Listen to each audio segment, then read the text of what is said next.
Welcome to this week's episode of the Marianne Hickman Show. Today's special guest is Taylor Proctor. Now, she's got an incredible origin story from where she started all the way to getting stages all over the world, including India. So you're going to want to listen up and check this one out. Again, her links in bio are in the description. Go visit her, give her a like on Instagram, and we'll see you in this episode. What do you call those like pants dress things that you had on at the event? Oh, they're called Walkthroughs. Walkthroughs. Yeah, so the designer is Kay Unger. Okay. And yeah, they're called Walkthroughs. So they're jumpsuit, but they have the dress, so it's like you walk through. It's so cute. Thank you. I freaking love it. I'm lucky I have two of them. And it's funny because they're similar enough that I don't think people realize that there's two different ones. Yeah.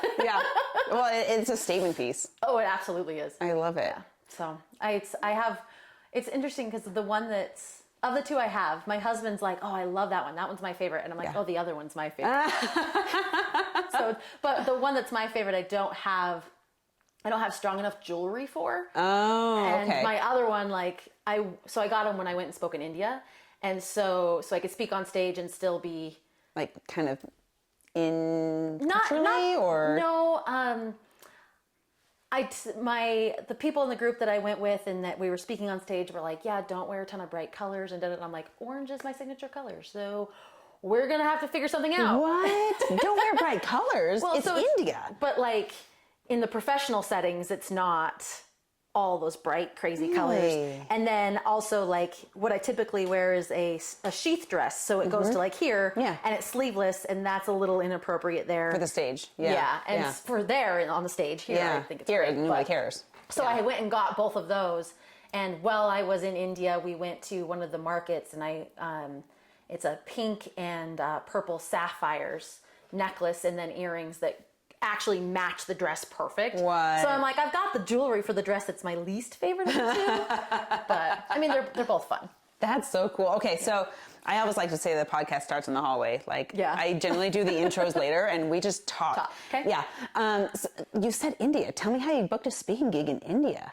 So one of the companies I'm an owner in is an international women's education company. And so we have deep ties and connections all over the world. And so one of those is in India.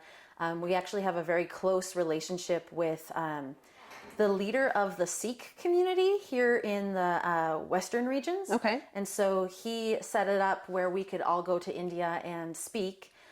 So we spoke on stage for a college there. We had 900 in the audience, and then they actually came and promoted it live. So we had over 2 million impressions live. What? And then oh my gosh. we were there for 9 days. So then we also have a really good collaboration with the Brahma Kumaris. And I say that like I know what they are. Yes, Brahma Kumaris. I'm so familiar. And her name is Benny. And Benny is one of she's a Brahma Kumari that goes out and speaks and things like that. And so she set it up. So we went to another, a technical college, and we spoke to all these girls that were kind of in the STEM space and did speaking there. And we had about 500 there. No kidding. I got to wear both dresses. Yeah. But so we just had we have really good connections there. And we went and spoke on behalf of the company. That is so beautiful. Oh my gosh. That's India, the state. That's one of the next stages. Yeah? Just make it a goal. I love international public speaking. It's one of my favorite things to do. It actually started for me when I was doing photography internationally. And then I was just let's turn to the stage now. So tell us about your business, who you are and who you serve. Yeah, absolutely. So my business is business coaching, if I'm going to put it simply. Yeah. What I like to do is I help entrepreneurs get good at business so they can get back into the heart of why they got into business in the first place. Because I think for so many entrepreneurs, you get into business and you're like, I'm here for the transformation, or I'm here for the freedom and to help people, or even if it's the money. And then you get into it and you're like, and now I have to be a social media expert and a content creator and an accountant and a business planner and an executor and all of these things. And you start to lean into the business side and you're like, man, I just wish I could get good at this. Yeah. And come back to why I got into business in the first place. So I help entrepreneurs in many levels come back to that through my proprietary method called the iMove method. Okay. What's up? Marianne Hickman here. Hey, listen, I'm about to give you my phone number, so write this down.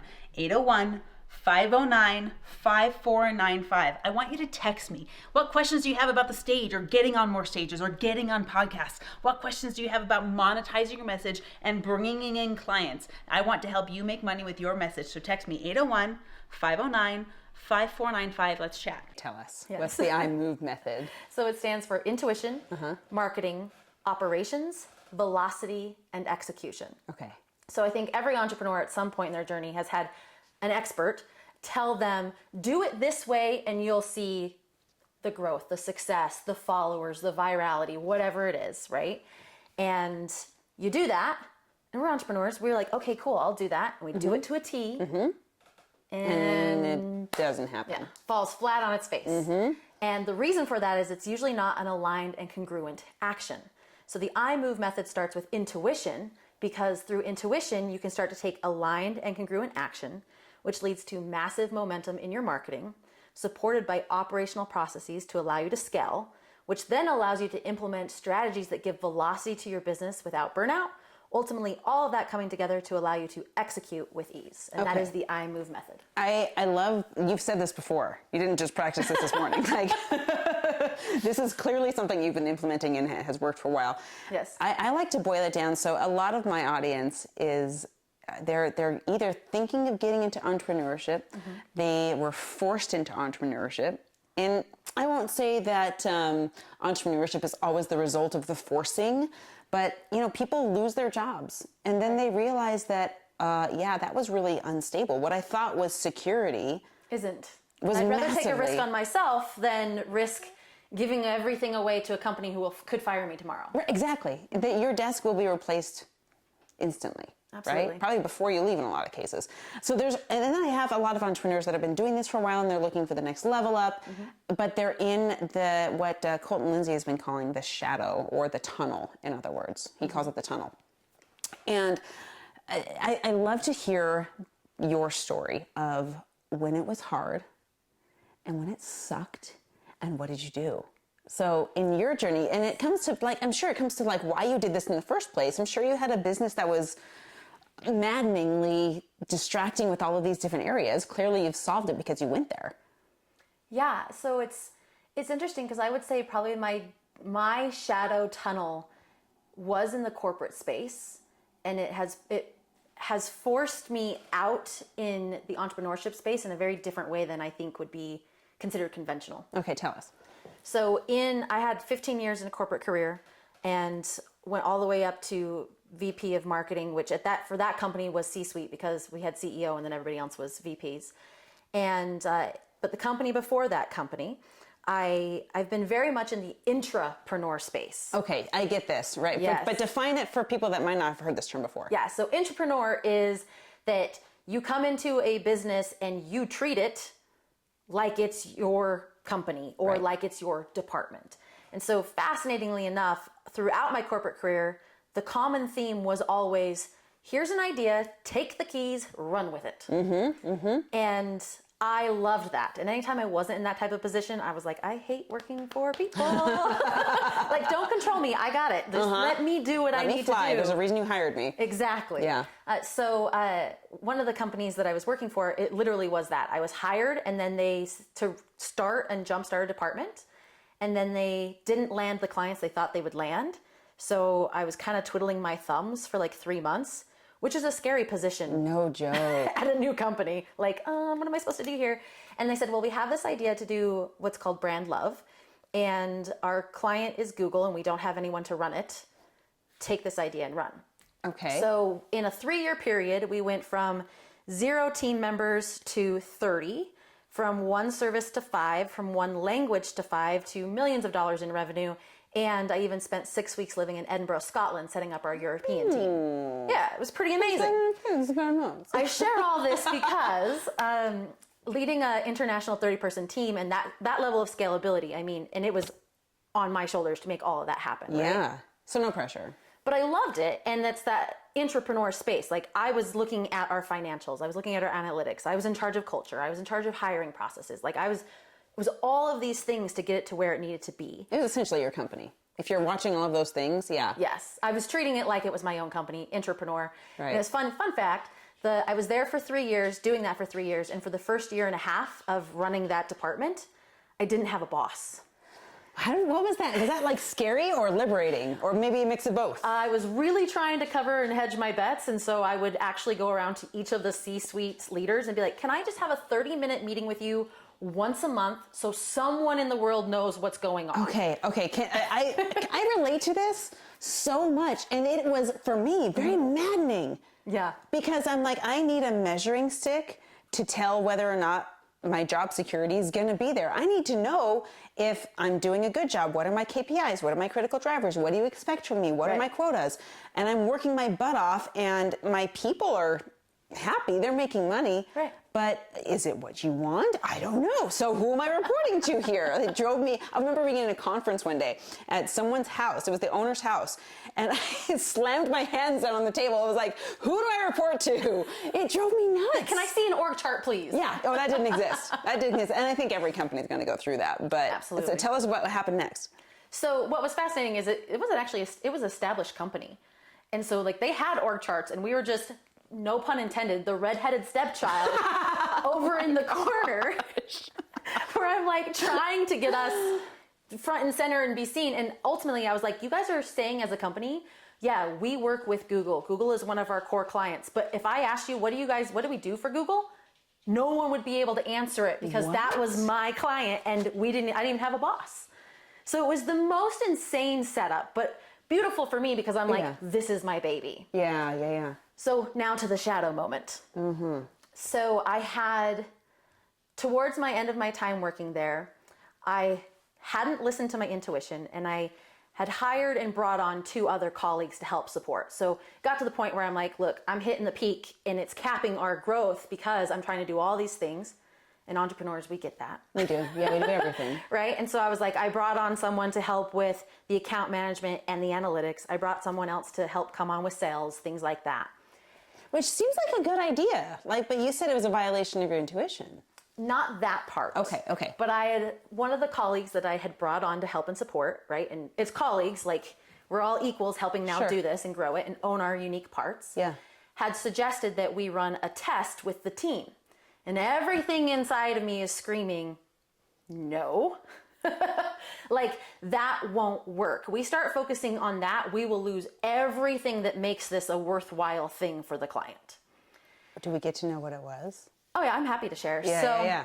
What we did is we did brand responses on behalf of the global brands. So what that is I had, at that time we had several clients, not just the one, right? So several different teams, but in this team it was working with Google, and we had about 16 members in that team specifically. And what we did is we would go online and respond on behalf of Google. Okay. Right? You're representing Google. Yes. Okay. So we had strong tone and voice, we had strong trainings, we had all of these things, but it couldn't just be like, hey, thanks.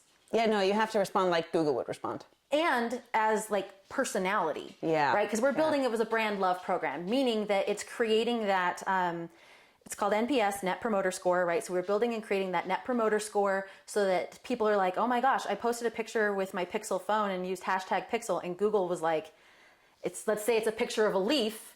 We could be funny and be like, that's unbelievable, right? And create that like connection with the brand's clients. Wow. While speaking on behalf of the brand. And it was very innovative at the time. The only other brand that was doing it online was Wendy's, and they were going the other way. They were roasting their clients and their customers and things like that. So brand presence, brand personality, all of those things. So the proposed test was that we needed to get our response numbers up. Okay. Okay, because you have to have a balance of creativity and actually, like, you cannot spend a half hour crafting one Twitter response. No, that's a waste of time. Yeah. So we got to find that balance. And we were actually doing pretty good. Mm-hmm. But my colleague was like, because she's in charge of analytics and account management, it's like, hey, we should be boosting these things up. So let's do a focus on on quantitative, and we'll maintain quality. And I'm sitting there going, no, that's not going to work. Because you found your happy place already. We'd found the sweet spot. Yeah. But also I had read studies and all of these things because it's this mix of quantitative versus qualitative. And studies had shown that when you work on incentives and get the numbers out. In certain situations, that's amazing. You'll boost the productivity of your team and you set new standards of what that needs to look like. But not in creative work zones. Interesting. So if I can follow a template, if I can do sales calls or whatever, like that's a numbers game, but it's repeating the same thing over and over and over again. Same game plan, yeah. But if you have to look at a picture of a leaf and you're like, okay, well, 2 weeks ago I did, that's unbelievable. Now I have to say something else. Yeah. And they all can't be punny, right? Like a brand is not just a single it has personality trait. It's a personality, exactly. It's not just a robot. Yeah. Can't sound like AI. Embark on a journey. I make fun of that all the time and it pops up in my videos. Yes. I almost did a post the other day where I was like, if you want to know what an AI post is, it'll say embark. It'll mention journey several times. It will also, for whatever reason, lately, it's really loving Titans. Right? We have to check our captions and see if any of them say Titans. AI does some of our work for us, and I caught the embark, and I'm like, I make fun of people that do Use that. this. There was a couple other ones in there where I was like, oh man, and now I can't remember them. But you're right. You have to be a personality, not a robot. Not the robot, and you can't say the same thing. Even if it's the same kind of post from different people, it's a unique experience for them, but you can go online and see all of the brand's responses. So you can't have just a copy-paste template either. Otherwise it erodes your brand. What's the point? So the creativity is a crucial aspect for that. Which is why you found a sweet spot. Yes. Because you're now timing basically how often can I create some creative juices and response times. Okay, I'm following you. And I mean, we'd even built out the team where at like 3 o'clock, we all have that like slump. Even in entrepreneur world, like we have that slump at 3 o'clock. Yeah, and so we would take like a 15-minute break as a team and play creative mind games and do all these different things to get re-energized for the last hour, 45 minutes of the day so that we could keep on going. Yeah. It was like, that was worth the 15 minutes. For anybody else, you might look at that and go, well, your whole team's playing a game for 15 minutes. That's not getting stuff out the door. And it's like, actually, it's making us so much better for that last hour and 45 minutes that it triples what we would get out if we didn't have this. And I think that's so important. I want to pause on this aspect for a second because it's crucial for culture that your teams can rely on each other. They can rely on their leadership. And I messed this up in so many different ways because I was a numbers, push, get out the door. And when the culture came in, it wasn't all created by me. It was created by someone who is a higher level. And the culture, I have to say, it didn't always work. There were people that would stand back in these meetings, do the same thing and say, I know their salary, I know their salary, I know their salary, and if we're paying all of them an hour to be here, we just lost 50 grand. But the tragedy was that we couldn't prove that the cultural activity actually made us money or galvanized the team or made us trust each other more. So you've discovered a way to embed culture that people love what they do and it actually accomplishes the purpose of not only making them happier at work, but moving the needle. Oh yeah. What was really cool is because the client would come and you would think like, okay, we got to be buttoned up. Here's Google, like, you know, and I was like, nope. Hey, so it's 3 o'clock. We're going to take a 15-minute break and go play a game in the break room. You want to come with? You guys are doing that? Yeah, come check it out. Yeah. That's Google we're talking about here. Yeah. Though. I mean, their headquarters are the coolest place to work. They are really neat. they love Androids everywhere, and pies and Oreos and all that. Yeah. But so then they would come in and we'd play for 15 minutes and they would see, because you started to go into that slump and then we'd go and do it. And then it's like, oh, here we go. We're knocking it out. All of that said, coming to full circle here. Yes. I'm getting so excited by all your ideas. So all of that said, what ended up happening is I didn't listen to my intuition. Like I had actually documented like research proof that the numbers game, if you're pushing that too hard, you will lose the creativity streak. Well, I didn't listen to my intuition and I'm going to say I gave into peer pressure. She wasn't You're my not the peer. only one. It's happened before. Yeah. And when you're in a leadership position, you also don't want to be like, no. Not happening. Right? Can we establish a company where that's okay though, please? Like, no, I don't think so. And here's why. Like, it's funny because I think as entrepreneurs, you can do that on such a better level, right? Like, no, sorry. That's not my brand. That's not what we're doing. Yeah. Yeah. Great idea. Use it on somebody else. Right? Maybe terrible idea. Use it on somebody else. Right. But when you're in the corporate space, you're like, okay, I gotta. Well, you have to maintain the bureaucracy and all of those things. So I was like, you know what? Fine. We will test it. Which feels like a safe word, honestly, because if it doesn't work, then go back. Yes. So I was like, let's test it. And we tested it. And unbeknownst to me, because I no longer was in charge of client relationships, my account manager didn't tell the client we were doing this test. Ooh. So when it tanked, they threatened to pull out. So your client is suddenly getting a different product than they're used to. It's not what they ordered. It pivoted. Essentially, they ordered lasagna and got Alfredo. Yeah. Nobody wants that. And nobody communicated it. And nobody said anything. So then it came to the point where like emergency measures are needed. Yeah. So we ended up putting the entire team, because to train and speak on, like, I cannot monitor, and my leaders cannot monitor every single response that goes out. Like, we've got to trust that our team can do it and be on brand. So we had a whole training program that I developed to be able to get them to be on brand and be fully trusted. And then we would do quality assurance checks and performance every week to make sure we were still on track. Yeah, and then trainings on top of that. No, you need immediate feedback. It's great. Exactly. So we took it and we're like, all right, we got to put everybody back on our review process so that we can get us all back trained and get this bad habit that's now been occurring as a habit. Which, how long? How long was this test going on at this point? 3 months. Oh, that's a long test. That's a long time. Whoa, I was like 30 days, then you can repivot back, but 3 months, you're a quarter in. Yeah. Wow. So we were like, we've got to just erase all those bad habits, start over, and get us up quickly to where we need to be. Yeah. So we did that.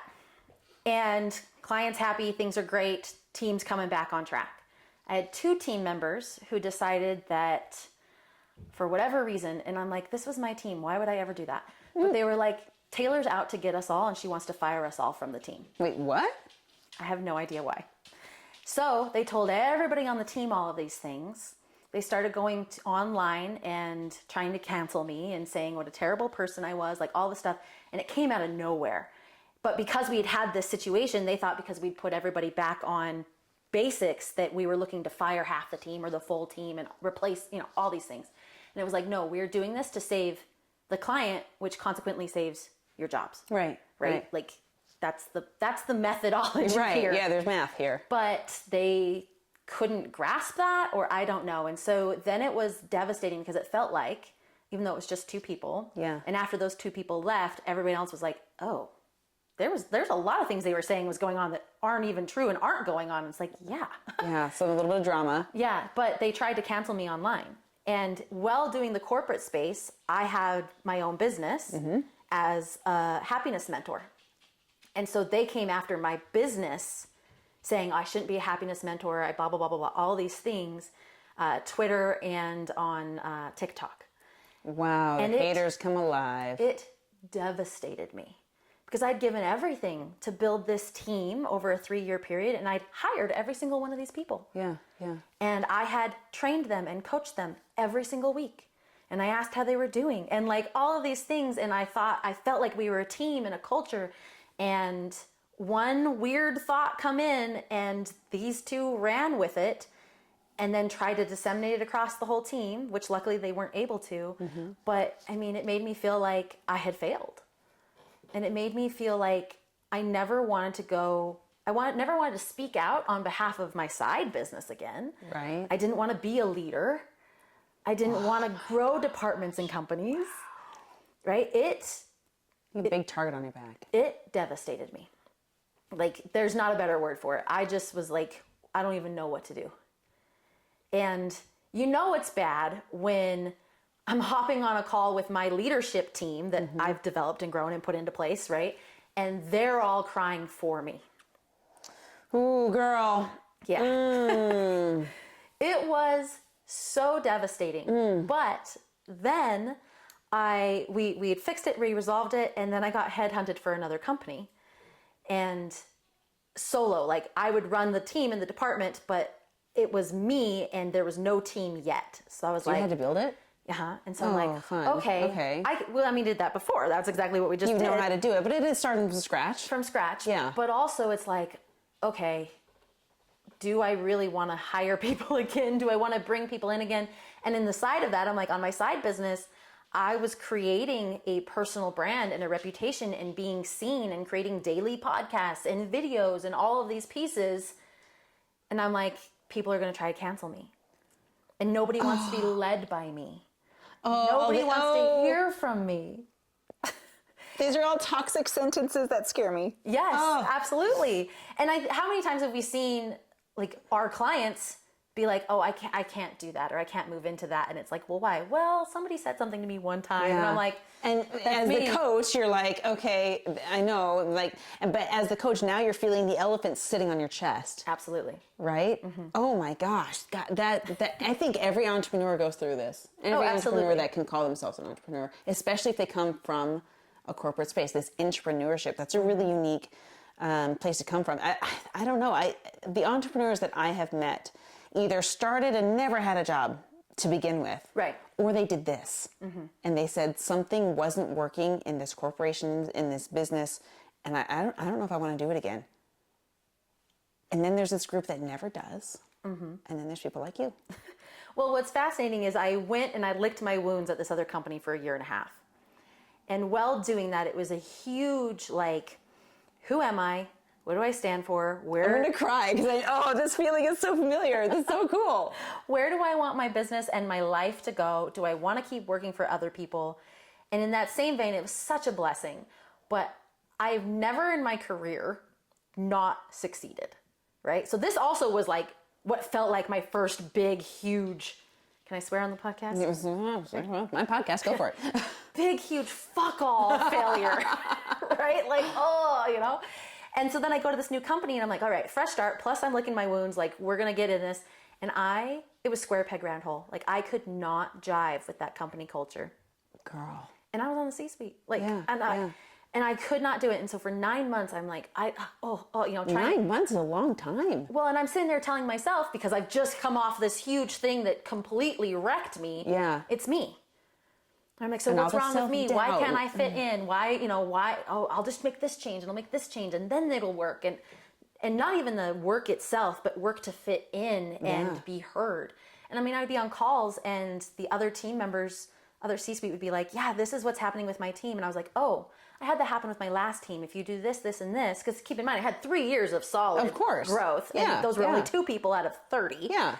Still devastated me, but... Every light side has a dark side. That doesn't mitigate your experience and expertise. Absolutely. And this company didn't even know that happened. Yeah. Right? And so I'd be like, oh yeah, I found that with my team. If we did, this and this really helped. And they would go, oh. And just look and move on. Oh my gosh. So for 9 months, I'm just trying to balance all of this, plus lick my wounds, plus do all these things. And then I had a colleague reach out to me who had just gotten hired, but we worked together in another place. And she was like, Kay, I don't know if you can talk to me about this because of your position in the company, but I am experiencing, and she listed off 9-10 things that were exactly what I was experiencing. Congruently. Yeah. Wow. And I was like, okay, it's not me, and it's not an incident, it's a pattern. So then I'm like, I gotta get out. Like, oh my gosh. So I'm like, I've got to get out. And at that point, I'm like, because I'm still in leadership trauma, I'm like, I don't want to go back into corporate world.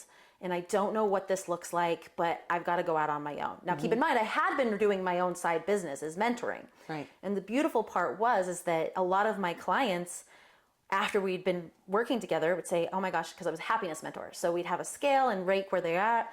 And by the time we finished working together, they would be like, I feel so much happier in my life. Like, everything is so good. If I could just get my business where I need it to go. Oh, wow. And I'd be like, I have a whole secret life that they don't know about doing just this. Doing right? exactly that, yeah. And so I started to cross over into the business mentoring. And when I left that company, I went full-time in my business. Wow. But I got to hit points. This is a long story, but I've got to hit points on the leadership part. Yeah. So going into my own business full-time now, I'm still afraid to show up and I'm still afraid to lead. So I had the corporate experience that was like pushing me out, but I still had that, I'm going to call it that leadership trauma chasing me. And it's so hard as business owners to step out and lead your audience, lead your clients if you're sitting there going, I don't want to be a leader. No one knows me. Nobody likes me. Nobody wants to hear from me. All of these things. What if they stab me in the back again? Yeah. Exactly. But also I feel like if you're a natural leader, there's nothing you can do. You can't not. You're kind of just compelled to. Yes. And I had that happen. I was like, this is like an out-of-body leadership experience. So I went to an event and they had one of those activities where they had a wooden frame and they put white string all across it. They put a great big hole big enough for a human to fit through. Oh, yeah. Right? I've seen these. But like this tall. Yep. So you have to work together to get people through. And if you touch the frame or the strings, you're dead. Done. Yeah. Right? So I'm like, oh, yeah, sure, whatever, we'll do this. And I'm thinking, That's where it always starts. I'm just going to follow along, right? Yeah.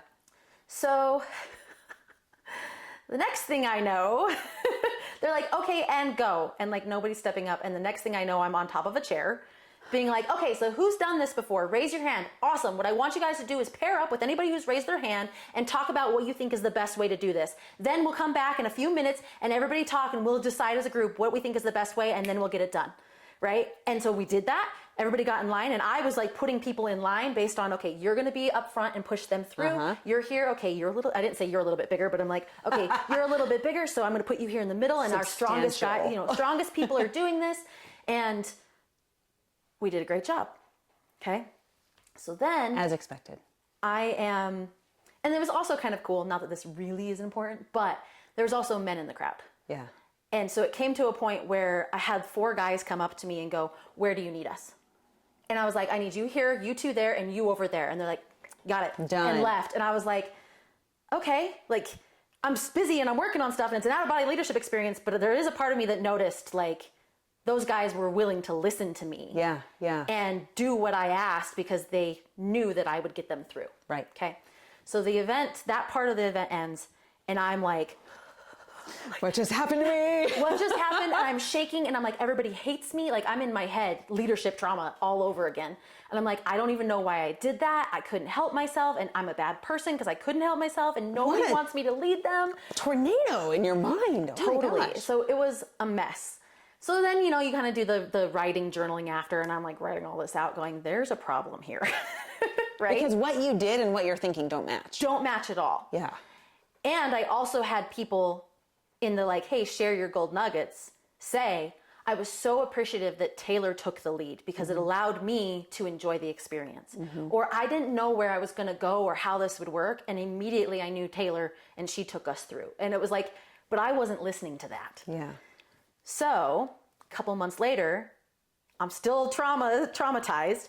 And a couple months later, there's another event and it's the same type of group of people. So there's a lot of people who are there again. And it's the same activity. And I'm like, I am not. I wondered if you were going to say that. I'm like, what is she going to do this time? I feel like I'm watching you on the front row. No way. And someone else is going to lead. Yes. And so I'm like, And I'm arms folded. No, not doing it. And I'm like, I will not have an out-of-body experience. Do not put me near chairs so I will stand up on them and lead people. Like, I'm not doing it. So they start. And all of a sudden, and I'm going to cry even talking about it. All of a sudden I hear, where's Taylor? No kidding. Taylor, we need Taylor. Where is Taylor?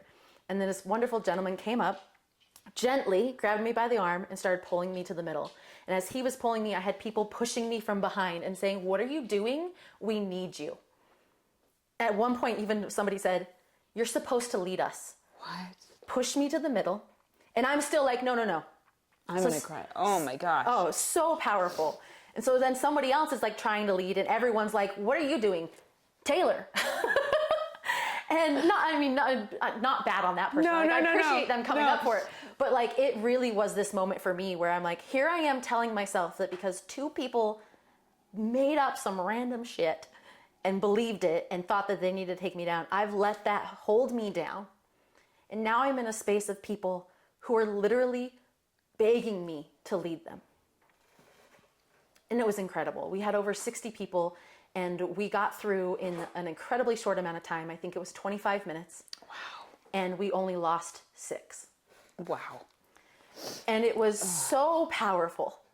And it completely changed the game for me where I was like, I have been allowing this trauma to hold me back. And I think for entrepreneurs, we all have whatever that is for us. Take your pick. Yeah. That we are that we're not pushing through for whatever reason.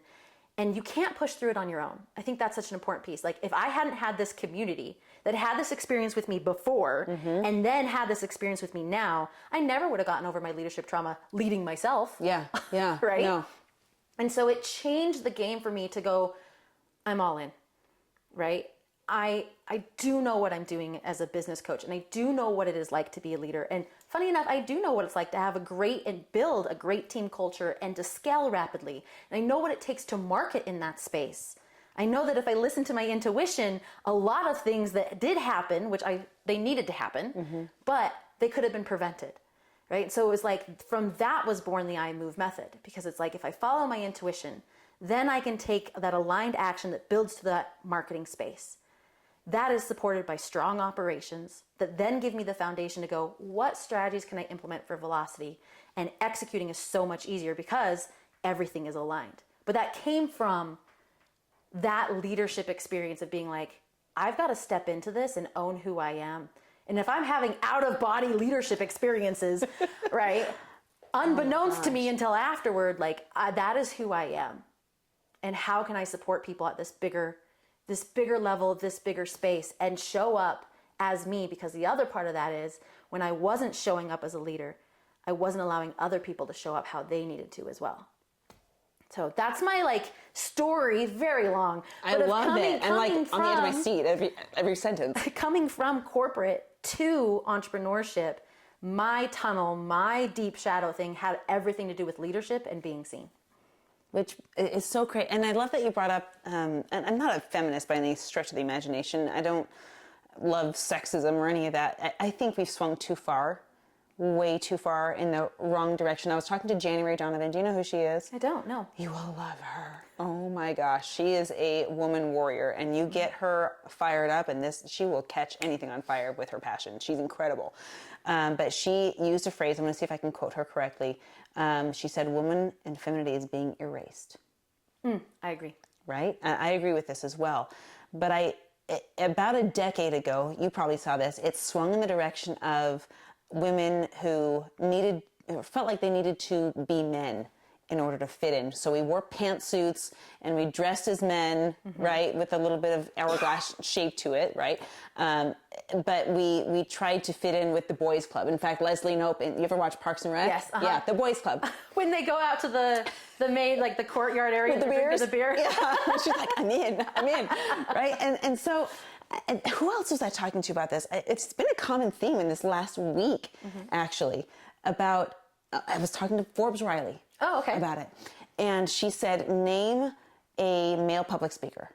And the whole room was like, Tony Robbins and Ed Milet, all these people, right? Yeah. And then she's like, name a female one. Marie Forleo. It took longer. Yeah. It was like Jen Gottlieb Sarah Blakely. and Forbes Riley and all of these things. She's like, now name any of them that are mothers. And there it is. Sarah Blakely's a mom. Right? It's fewer and further between. Yeah. And she's like, Oprah, not a mom. Ellen DeGeneres, not a mom. Marie Forleo's not a mom that I know of. Yeah. And it just got my wheels spinning, and I've been on this kick, and I've been talking to Keaton back and forth over the last year about it. And there's this vacancy on stages. There's a vacancy in social media that I think is gradually being filled. But there is a vacancy in the leadership of women on stage, mothers on stage who are wanting to do a career and crush it and do all these things. And I think it's starting to emerge. The pot is starting to boil over. And the women leaders are starting to arise. And I don't want to point this out in a way that emasculates men. Because while women are being erased, so is masculinity. I cannot tell you how enraged I am at the pop culture that emasculates men, that makes young boys feminine, and makes I believe toxic masculinity lives within women. Oh, I can agree with that. Right? Like that's where I heard this last week. And I was like, oh my gosh, you're right. That's where it is. Our roles are being erased, reversed, shifted, blended. So we need strong men that represent what it means to be a provider, presider, protector. And we need strong women that say, this is what it's like to be a goddess. This is what it's like to be a full feminine, beautiful, elegant, strong, whatever it means for you to be a goddess of your own. I think there's a revolution coming in that industry. I'm starting to see it on social media. I'm starting to see it on Instagram. But the mompreneur movement is grassroots right now, and it's coming alive in a really strong way. So the fact that you are like leading the way in it is so beautiful. Well, to be clear, I don't have kids. Well, I know, I don't think I knew that you have kids, but I kind of was wondering, like, but at the same time, you don't have to have kids, right? And a lot of my clients that are women are moms, right? Yeah. And it is, part of that is finding the balance. And that's why within the velocity section of iMove, we talk about like velocity without burnout. Because there's a million things on your mind as a mom. I was talking to one of my clients yesterday, and she has 4 kids. Yeah. And we were talking about sports. And she's like, yep, 2 of my kids are so physical. Like they pick up just like that. She goes, my other 2 kids, they struggle.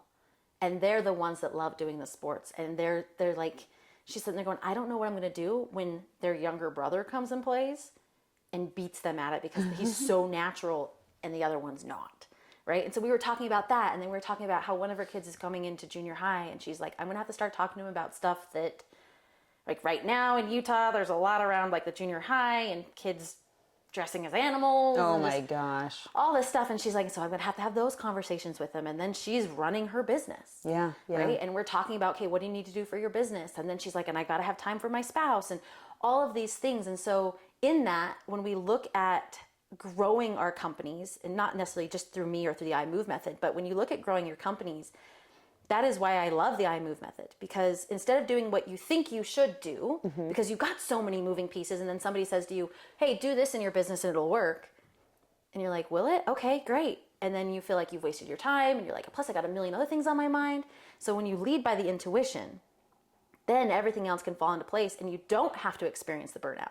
Because the other thing that I see with my female entrepreneur clients especially is that they're such big visionaries. And that's so amazing. But then they're like, yeah, I'm doing this and this and this and this and this and this and this. And I'm like, awesome. Where's your money coming from? None of them. Exactly. Right? Or it's like, oh, well, this one's the one that it makes us our money. Okay, so let's take the next 90 days and build that in a way where you can have some consistent, some reoccurring something there. So that is a stable foundation for you. And then we can go out and play in these other areas. But in the meantime, if you don't have that safety net of, I know where my money's coming from, you don't have the ability to go out and do all these other things and still have in the back of your mind, okay, I got to take Thomas to track practice and I've got to take Susie to the dentist and, oh, kid just got hurt and had to get stitches. Now we got to go to the doctor and all these other things. Like it's impossible if you're that visionary. I'm not saying you shouldn't do that, all those things, but instead focus on getting good at business, recurring thing. Getting like good at business. Get good at business in the business area and then look at how you can supplement that with additional sources of revenue as needed. But I see so many trying to do all of it at once. They're probably looking for something that'll work. Yeah. You know, and we're flooded with do this 6-figure opportunity and this opportunity. I made I'm sure your Instagram is full like mine. I made $10,000 in 90 days or whatever it is. And it's just on crazy principle, town. I don't say how much money I make. Really?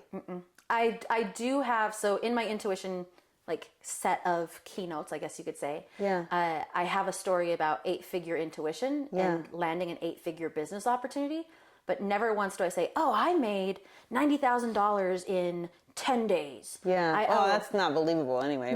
Well, that, and the other thing is I have a lot of my clients who come to me and they will say, I've been burned by business coaches in the past, which, side note, they wouldn't come to me if they didn't trust me and if I hadn't shown up as a leader online, right? They're only coming to you because they know, like, and trust you already. Exactly. Which if I had kept in my leadership trauma, never would have happened. Never would have happened.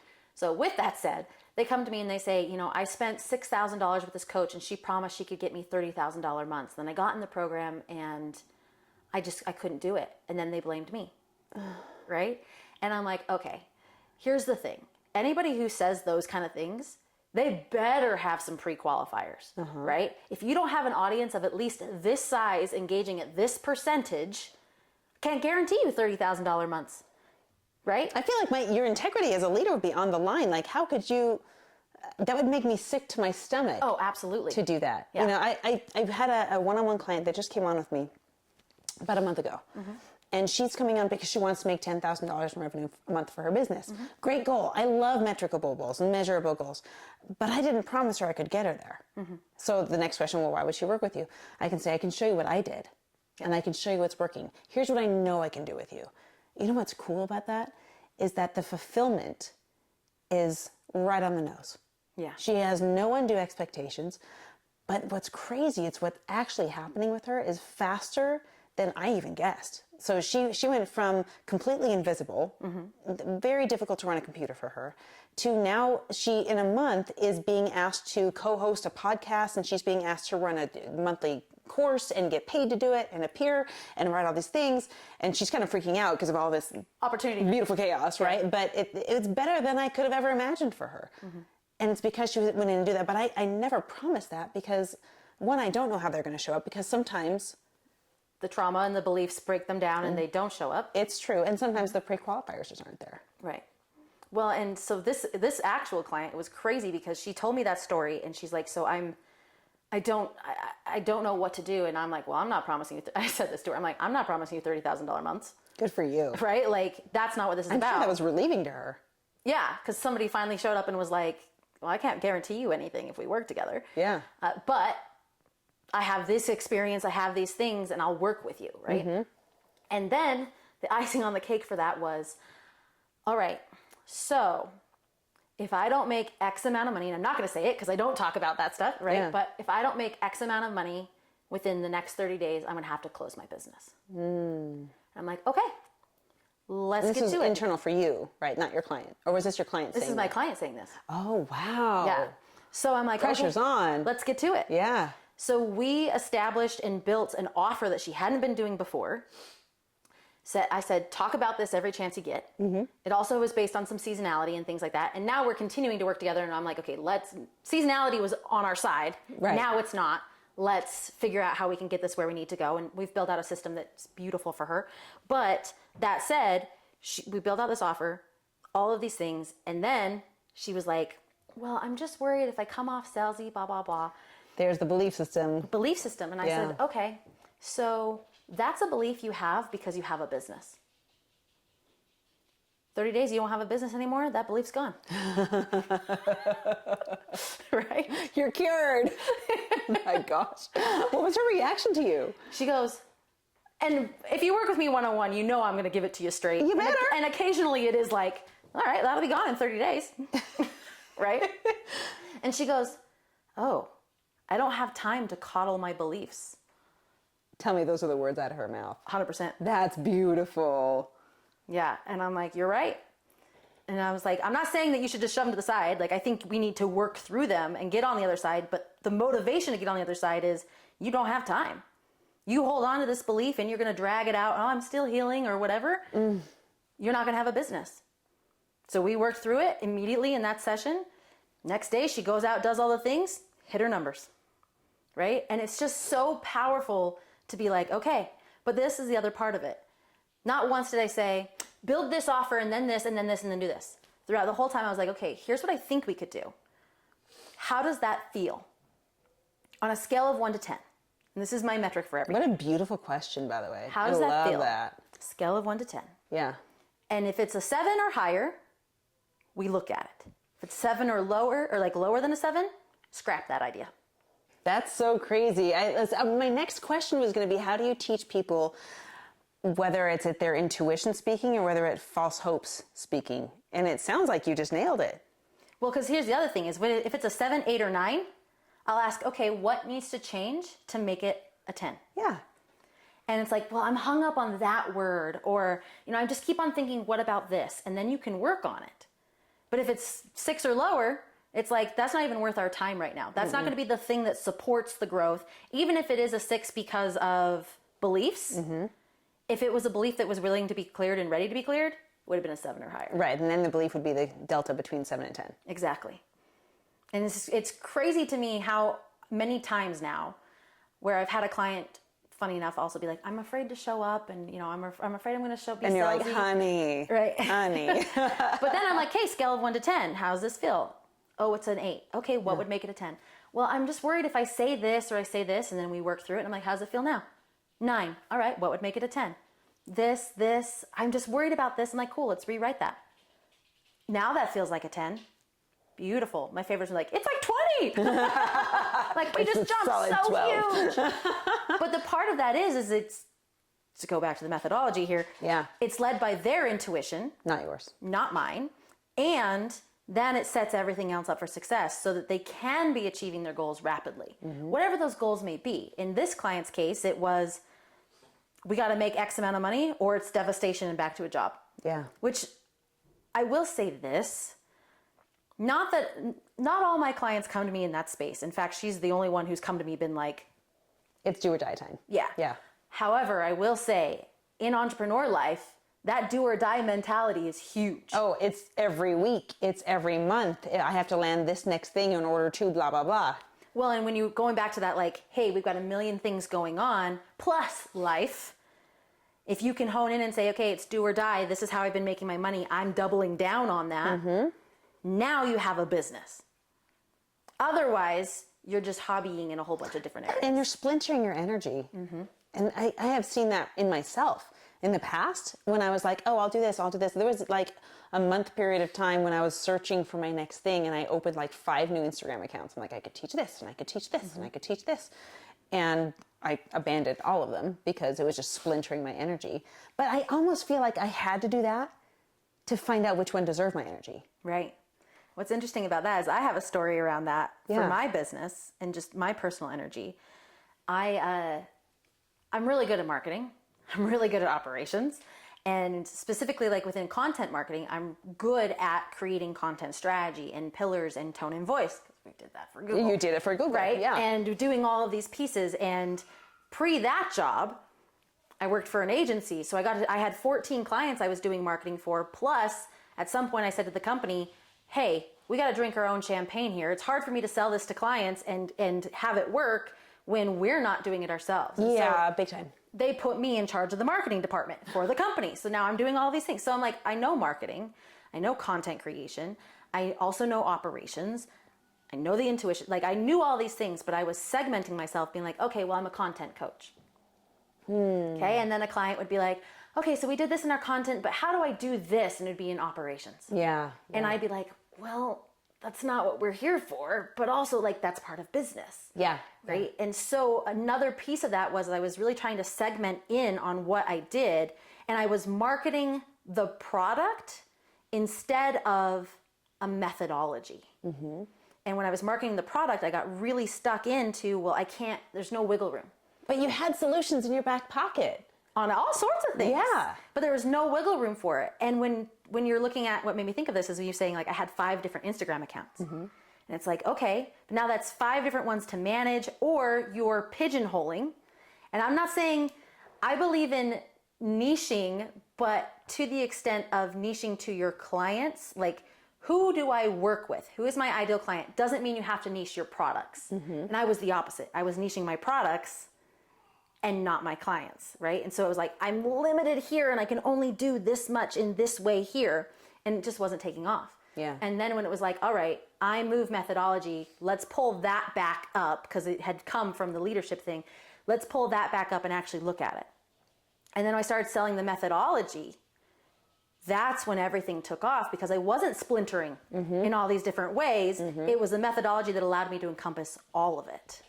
I love that. This is so cool because you're dictating something that I've never really been able to put together into words before. When you said we want to hone in on the client rather than the service, because I've done it backwards before too, and it is backwards. When I started honing in on the clients, I'm sure you found this. Product lines kind of developed themselves. Absolutely. Right? My rule is if more than 2 people ask the same question, I've got another product. Yep. But because I know who I'm serving. And it's easier to sell that product because they're asking for it and you know who you're serving. It's marketable. Marketing 101. As opposed to, hey, I have this great product. Come on down. I can't hear you. Yeah. And the other thing that I found to be incredible about a methodology is it's different than a signature system. So I was having a conversation with my friend Kim the other day, and we were talking about her signature system. And she's like, well, you have the iMove method. I said, oh, it's a method. not a signature system. And she's like, well, what's the difference? Yeah, I'm confused too. Tell me what the difference is. So a signature system is, this is the system I put you through to get XYZ results consistently. Awesome. Okay. Not opposed to that by any means, but it's your system. With a methodology, I can branch out and collaborate in a totally different way than, oh, we just partnered and we're doing this thing, right? So I host summits now, and I have speakers come and they speak within the areas of iMove. And now it's like, hey, you're an expert in the intuition category, and you're speaking on intuition, and that's helping these entrepreneurs get good at business summit. But it allows me to collaborate with other people because it's not my signature system. Yeah. It's a methodology that works across businesses of all types and scopes. Because the other piece of this is we've been talking a lot about, I would consider more of those like first year, not 0 to year, but 1 year to 5. Sure. Right? We've been talking a lot in that space, and more of the like online service-based entrepreneurs. iMove methodology I've used for what I'd consider enterprise startups, where I've come in and I've helped support a startup get multi-million dollars of valuations because of the work we were able to do using iMove. So it's a methodology that can go across all types of businesses, but also as a methodology versus a signature system, it allows me to collaborate with more people, get more visibility and awareness and adoption for iMove, whether they're with me or not. I think that's so valuable. I was just talking with a guy by the name of Josh Tapp, who I got introduced to through Sean. And incredible guy. He's got the coolest people that he's surrounded with. But he was chatting with me and he said, we have an alliance. And I was like, what's your alliance? Like, first thing with the office, we write it down. Like, would you like to form an alliance? Yes. With me? Of course. But his is, it's kind of a, what do they call those, BNIs? It's that kind of a methodology of we all have the same client base, but we all serve them in different ways. Like you serve them in marketing, you serve them in sales, you serve them by getting them on stages, you serve them by writing books, you serve them by this. And I thought, what a brilliant model of collaboration. Because you have a network of know, like, and trust that your clients need. And if you don't provide that service and you have no interest in providing that service, you can recommend someone who does. And I was like, this is it. And we have been living, at least I have experienced a world of scarcity and competition. I was just probably going too deep down a rabbit hole with this on Facebook today. I was politely arguing with somebody. Uh-oh. Yeah. But it's so fun. Yeah, it kind of was fun. I was like, no, I kind of really believe this way. And she was trying to change me like, no, I still believe this way. Right. And it was about this non-compete thing. Oh, yeah. The new laws passed. Yeah, yeah. And I haven't read the law, so I don't know black or white about it, but I am seeing the chatter about it online. And I'm actually a fan. I've been on both sides of non-compete. I've been as an owner and I've been as an employee of non-compete. And I'm actually not a fan of non-compete. And here's why. And this is the chat I was having with, I think, Sweet Maria, who's online. And I could tell that her words came from a place of being burned, which makes sense. And she was pro non-compete? She was pro non-compete. Business owner or employee? Business owner. That makes sense. Exactly. She said, what if, hypothetically, and I was like, okay, take me down this hypothetical hole. And she's like, what if my marketer has a relationship with my client and my marketer leaves and my client goes with them? And I came back with, well, that was kind of on you for not having a relationship with your client. If if business is all relationships, that's all it is. If they had a relationship with you or your brand, then they wouldn't care if your marketer left. But since they have a relationship with your marketer leaves and they're going with them. Well, here's the other side of that. Okay, if that much relies on your marketer, you better be doing your damnedest to make sure that team member, not employee, that team member feels like a member of the team and is getting the support and things that they need, so it's not even a question in their mind to leave. Right, exactly. You got to set the cultural tone, the leadership tone, the organizational tone, just as much as the relationship with the client tone. And so she's missing two relationships. Yeah. One with the client and one with your marketer. I'm going to use your wise words in my next comment on that thread. It's on you, sweetheart. Your marketer left. Your problem. But in that way too, like I know that not all business exits are bad. Sure. Some people outgrow the fish tank and they are like, God bless you on your way. You're on to your next chapter. Move on. Good luck. And I think that's where people get really nervous about these non-competes is we don't want you to open up the same business and steal our clients. But again, I'm just like, are your clients stealable? I watched Andy Elliott get up on stage at the last Limitless Arena. Did you go to that one? I was not. Oh my gosh. The next one's Saturday. Are you going? I'm at another event that Oh day. girl, you've been busy. Anyway, so he gets up on stage with his army of people, and my buddy, he's like, I swear he whips his people at night. And I was like, whatever. Anyway, so he's like, I will pay you $1 million in cash if you can poach one of my sales guys. It's confidence. That stuck with me, and I said, what gives him the right to say that? Not in a poo-poo kind of a way. I'm like, why is he so confident in that? Mm-hmm.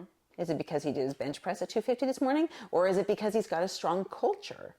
It's got to be the culture, because as a salesperson, if you hear that, you're like, oh, people are going to try to poach me. And do I really enjoy working here? Mm-hmm. Is the grass greener on the other side? Like, if you get into the mindset of that team member who's now potentially getting poached, they have to make decisions that are best for their life. And so he's created an environment, I'm assuming, that supports their goals, what they want with their life. They feel that safety, that security. It is a cultural play where it's like, you couldn't buy me to leave. Have you written a book on culture in companies yet? No. I'm a big fan. I talk about culture a lot. I implore you to, having been an employee of some time of a company whose culture was not my favorite. Yeah. And several different companies. That's why a lot of people leave companies. I found the hardest part is that if I wasn't in, this is terrible to say, maybe it's a belief of why I haven't written the books, but I have found that if I wasn't the one setting the cultural tone, it never was good. So it was like I had to set that tone, and I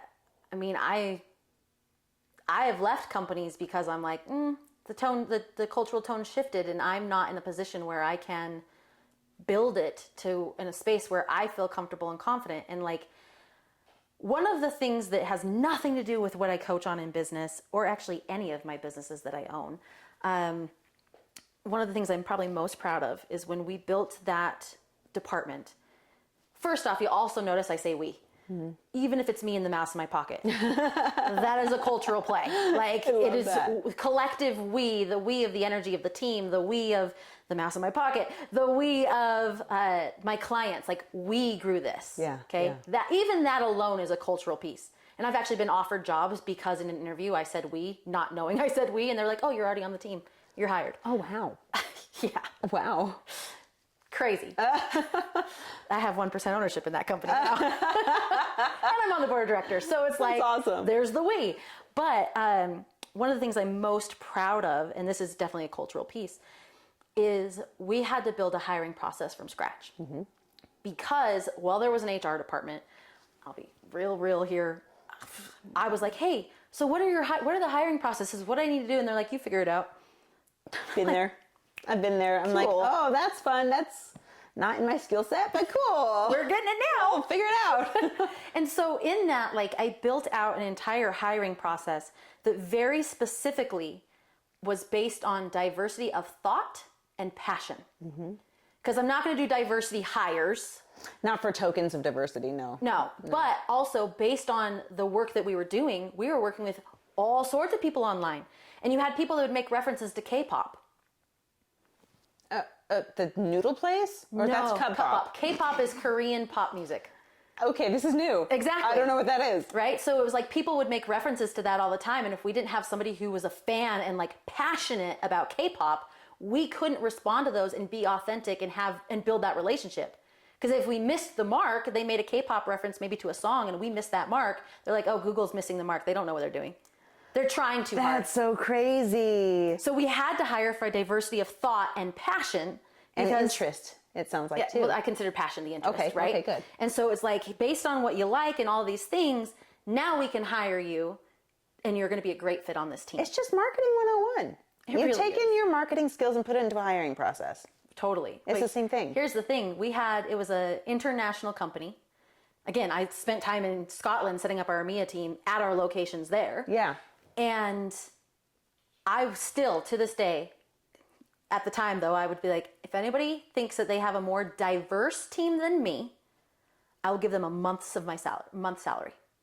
Because I am that confident that of the entire global organization, I've built a hiring process that automatically brings in a diverse team no matter what, not because we hired token diversity, Right. but because we hired for a diversity of thought and passion.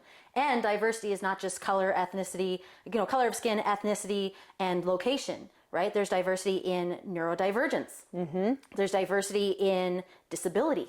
And there's so many different categories of it, but if you're like trying to hire for diversity and inclusion, You're going to miss the mark. that creates a problem. Yeah. But if you hire for a diversity of thought and passion, automatically you bring in a whole bunch of people who are excited about what they do and good at what they do and aren't just a diversity hire.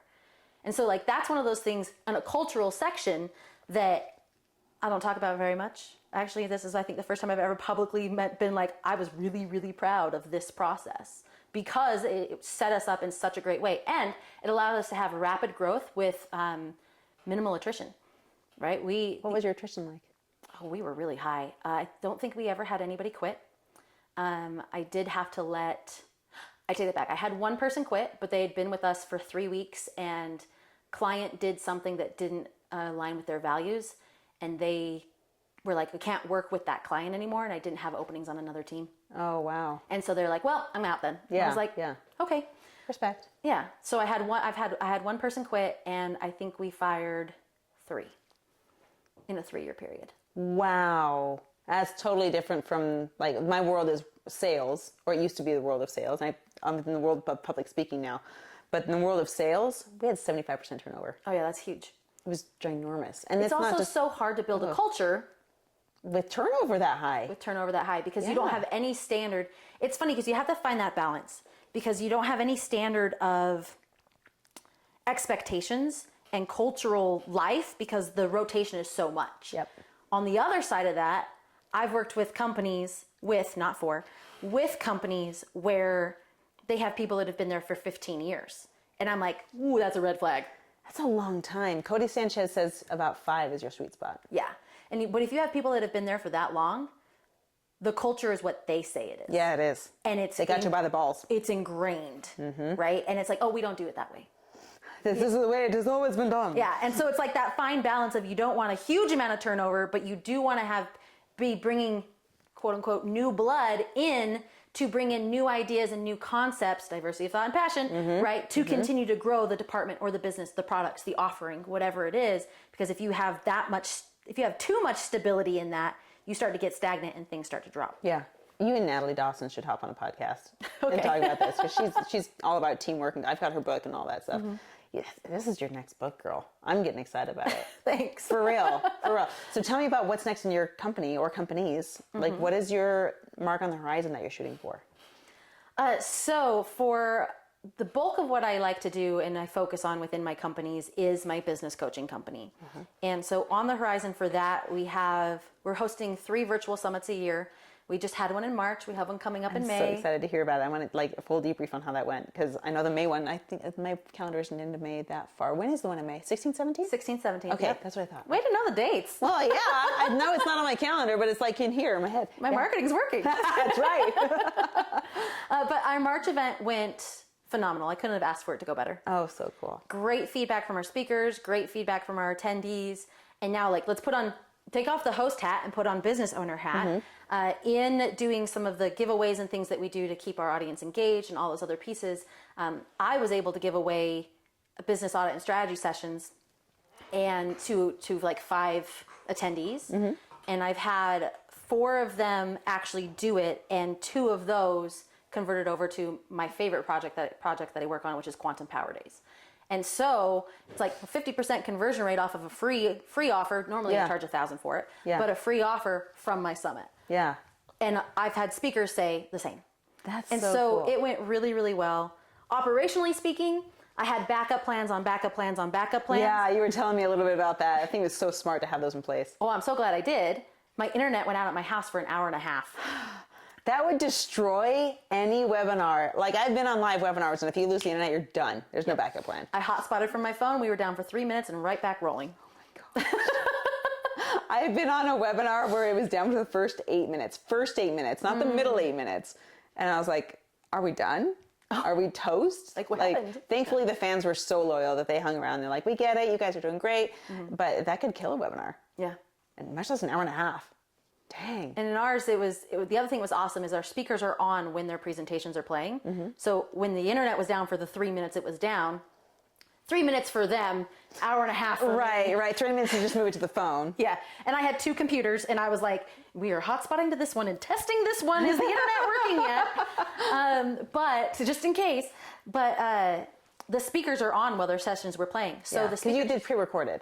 Yeah. and so our speaker just hopped on and started talking to the folks while I was getting the Zoom back up for my side, because it just had stayed over there. And so she handled it for the 3 minutes, which was amazing. I hopped back on. Everyone's like, "Oh, you're back. Great." And I'm like, "Yep, we're going to hit play." And they're like, "Awesome." And it just rock and rolled. Your speakers are natural leaders in there. Oh, yeah. Taking point. I loved it. It was awesome. So, and she's so cool. so solid. So it was really, really good. And then that was our first one. And already for May, it's going to be 100 times better. Oh, that's so cool. So we have one in October, and I'm like so excited for it, because I'm like, October is going to rock everybody's world if these 2 already did. Yeah. Right? So are you going to take these live? I don't know. I'm really a fan of the virtual and the pre-recorded. Yeah. Because, so for our March event, one of our speakers was actually hospitalized on the day of, and she had a 40-minute speaking slot. Oh, So is she okay? She's okay, which is great. Goodness. And she got full benefits of being a speaker because she had pre-recorded her session. Yeah. And so people bought into her opt-in and her giveaway and all these things. And so she got the full benefits of being a speaker, which she had paid for and all of that. And I didn't have to fill a 40-minute block With no notice. on the fly. Yeah. I mean, I can do it, but Of course, yeah, right. yeah. And so that's an amazing piece about it. It really keeps us on time because we know our timing. Yep. Right. That's an amazing piece about it. Technologically speaking, it really allows for backup plans on backup plans. So I was like, I am streaming these videos, but if for some reason the streaming buffers or whatever, I have them all downloaded to my computer, and I'll just pull that up and it will play it automatically. I've seen that fail too. Oh, it's such a cringe fest. But that's all the things where it's like, okay, like we put backup plans on backup plans so that we can do all that. And live is different. I mean, I've hosted live events, but hosting the live summit, I think, would be a little bit of a different take. Yeah. And I would definitely not have anywhere near the same setup. But for now, the Get Good at Business summits themselves most likely will stay virtual, at least through the rest of the year. I would love to see that be a feeder event to a live experience. Yeah. Like you have a retreat of some kind where, are you workshopping at all in these events, or is it informational? What's the takeaway for the people? Do they walk away with something that they didn't have before, or is it just informational? So I would say it is informational, but it is meant to help you get good at business right then and there. We got to make good on the namesake of the event. Right. So our speakers offer tips and techniques and things like that within their presentation. So by the end of one presentation, you've got notes and, circle and highlight. Sure. We even say, like, put in the chat your gold nugget takeaway or what you're going to act on. Very good. Right. Very good. And then at the end of the entire thing, I say, okay, now you have those list of all those gold nuggets. I want you to pick one that you're going to execute on. Breath of fresh air. Okay, good. I hear this at events sometimes. They're like, get 3 things to do. I'm like, that's too many. One. Just one. Yep. And out of 20 speakers, right, there's a lot of opportunities and we don't want to overwhelm. So just take that one. Mm-hmm. Additionally, within that, we have breaks and lunch where we stay on and have networking and Q&A. So you can get the next level stuff and information, but also support and help to build and grow it. That can't be underscored enough. We were just an event down in San Diego. Mm-hmm. And for me, some of the best parts of the event, hands down, were at the restaurant after the stage was done. Mm-hmm. And I've seen events that have missed out on that opportunity, and I've seen events that do that really, really well, and you've figured out a way to do it virtually. Did you just like brew some coffee in front of everyone's computer screen and have lunch together? Like, how do you have the networking after? So we open it up where, like, say we go to lunch or even a break, and I say, hey, go get your water bottles refilled. And I know you all have 3 glasses in front of you of your coffee, your water, and your soda. Go get those filled up, right? Empty your bladders. Yep. Take a bathroom break and come back. And if it takes you the full 10 minutes, awesome. Take that as a digital detox because we're looking at screens. We don't want screen fatigue. And or come back or stay on, whatever you need. And we're doing networking and Q&A for our 10, 15-minute break. And then lunch, same thing. So for me, I didn't grab food. I was going to say, I don't know if you ate or not. No, but I mean, it was totally fine. That's how it goes. But also, another beautiful thing about the pre-recorded sessions, right? Yeah. I don't have to have my camera on. It's up and playing. So in a speaker's 20-minute session, if I've got to go to the bathroom real quick, I can. Yeah. If I need to go grab something to eat, I can. I just come back and make sure everything's cool working. Model. Yeah. I don't think I had an appreciation for it enough when we had our discussion right before that last one. Like, we need to make sure that we get together for that next one. Yeah. That's going to be cool. Yeah, absolutely. Well, and it's, when I talk about it with people also, it's not, I don't go into the detail of like, and I take a bathroom break because the video's playing. That's your selling point. Bathroom breaks for days, guys, right? But as an entrepreneur, I have such a huge appreciation. I've been in the event space for 10 years, and I've seen best and the worst of them. And this is such a beautiful way to do a digital event. I was on a digital event with Pete Vargas. He's on Grant's team, and we were on Zoom for 8 hours. And he wasn't even on the Zoom call, and he was like, I am so exhausted. How are you doing? And then I got my sparkly shirt on and smiling the whole time. Yeah. Should I wear my diaper right now? I have to pee really bad. Like, what are people doing? And there wasn't that. But I think what you're underscoring is that you're listening to the needs of your audience, which is a big deal. I did have early on, I had a speaker be specifically ask, and they ended up not becoming a speaker, but they had specifically asked, so what are you doing to combat screen fatigue? And I said, well, we have these breaks and we have these things built in, but it got me in my mind going, okay, I'm going to make sure that when we take these breaks and these networking, I say, so in the evening break of the March event, I was like, okay, so what I want you guys to do is stand up and shake it out. If you need to, close your eyes for 2 minutes and just listen, right? But do something to take a break from the screen, then come back and we'll kick off our last couple sessions. That's brilliant. Right? And they're so relieved. Oh, yeah. Oh, my gosh. And you got to put the humor in there, too, when I was like, I know you guys have 3 different glasses, and everyone's like, I feel seen. Yep. And people who hadn't had their camera on were like, turn on their camera, and they're like, here's my 3. Here it is. That's so great. So it's just it's really fun. And like, I also had one of our speakers for the March event. We didn't have as many people join live as we would have liked.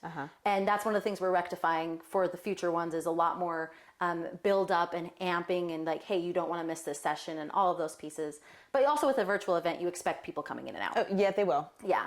But I was talking to one of our speakers, and she was like, I don't think I've ever attended a virtual event where the audience has been so engaged the entire time. And I'm like, I think that's a quality over quantity, right? Like, I would much rather have an engaged audience in a virtual event than 1,000 people and nobody saying anything. Well, and the same is true with communities. Yeah. With online communities. I've got a huge community on Facebook, and it's not super active. Yeah. I mean, in fact, I dissolved it and restarted one because of the inactivity. Right? So I've got another smaller new group now, but it's super active because everybody's new and they're loving it. And then I've got this even smaller community on school, but it is so interactive, and they've gamified it so people get their dopamine hit with points and stuff, which is really fun. But you're right. I completely agree. I would rather have my super fans than a quiet room. Yep. So where do people find you?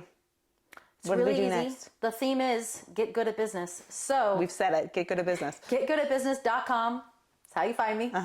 All my socials, I've been very blessed. The Get Good at Business tagline and fitting with the methodology is actually less than a year old. Really? The methodology, the iMove method, is old. Yeah, right. yeah, I've been yeah. using that for years. The Get Good at Business, it was within the last 9-10 months. What a fun tagline. I love that because everyone wants it. I was shocked. So the story is, I was talking to my friend, and I was frustrated because I was like, even with the iMove method, I'm pigeonholing into product offerings. I'm like, how do I say what I can do and how I help people in a cohesive, consistent, simple way, memorable way? And I was like, I'm having such a hard time with this. And kismetly, she says, and we can swear here, right? So she's like, honestly, you're just fucking good at business. There's your next business. That's the name of the book. You're like, wait, we have to make it rated G, so. But I was like, I wonder. So I'm like, you're right. Like, I'll figure it out. Thanks. And I hang up on the phone. I'm like, I wonder if that URL is even available. And so I looked it up, and it's like, getgoodatbusiness.com was available. And then I'm like, are the socials available? All the socials are available. So you own it. So I own it. That's amazing. And I'm like, this is impossible. Like, I have no idea how this, but when that happens, because my previous brand was Happiness Abound. Yeah. And I had people be like, that is the best brand name for a happiness coach. And I'm like, thank you. It came to me in a dream. And then there it was. And I was available. And that's kind of how this felt. It was like, and it's meant to be mine. Yeah. Like, this is meant for me. And since simplifying and building in that, and everything I do is now helping get good at business, right? It's just everything else is taken off in a much bigger way than I ever would have had before. And so I have to thank my friend for telling me I'm good at business. Yes, effing good at, I'm fucking good at business. I love that. So, okay, I didn't warn you about this in advance, so Sure. forgive me. So we're going to put all your links and stuff in the social, but I love it when people come on and they have a giveaway. Something for the audience, a book or a one page or something that'll help everyone that's listening get good at business. Do you have anything that we can share with people? You know what? I would be more than happy to offer, and like I said, I typically charge $1,000 for this. Yeah. I would be more than happy to offer my 2-hour business audit and strategy sessions. Okay, I'll get the link from you. Yeah. We'll put it in the description so people can jam with you and figure out what's next. Yeah, great. Awesome. Guys, Taylor Proctor, everybody. Thanks. The one and only, the incredible. So again, watch the descriptions. We'll have all of her links in there. Go check her out on social. Go follow her. Go see what she's doing. And I don't know if this will air before the 16th and 17th of May, because we've got a backlog of content, but you have another one in October. October 17th and 18th, and summit.getgoodatbusiness.com will always be the website, and it'll be updated. Perfect. So especially if you're following me because you're a speaker and you want to get on more stages, get with Taylor, because that could be your next stage. So thank you for watching, and we'll see you on the next episode.